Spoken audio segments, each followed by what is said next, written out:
બનાસકાંઠાના દાંતામાં ફરી એકવાર બની ચોરીની ઘટના. દાંતામાં કિરાણાની દુકાન, પાર્લર તેમજ એક મોબાઈલની દુકાનમાં બની ચોરીની ઘટના. મોડી રાત્રે દાંતામાં 3 દુકાનોના તાળા તોડી ચોરીને આપ્યો અંજામ. સમગ્ર ઘટનાની જાણ સ્થાનિક પોલીસને કરતા પોલીસ ઘટના સ્થળે પહોંચી સ્થાનિક વેપારીઓની ચર્ચા મુજબ આશરે લાખોની ચોરી કરી ચોરો થયા ફરાર.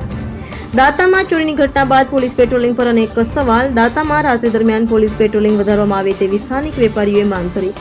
રિપોર્ટર રાજેશ ઠાકોર, દાંતા.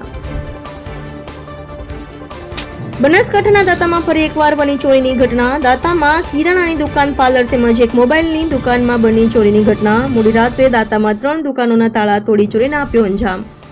સમગ્ર ઘટનાની જાણ સ્થાનિક પોલીસને કરતા પોલીસ ઘટના સ્થળે પહોંચી સ્થાનિક વેપારીઓની ચર્ચા મુજબ આશરે લાખોની ચોરી કરી ચોરો થયા ફરાર. દાંતામાં ચોરીની ઘટના બાદ પોલીસ પેટ્રોલિંગ પર અનેક સવાલ. દાંતામાં રાત્રિ દરમિયાન પોલીસ પેટ્રોલિંગ વધારવામાં આવે તેવી સ્થાનિક વેપારીઓએ માંગ કરી. રિપોર્ટર રાજેશ ઠાકોર, દાંતા.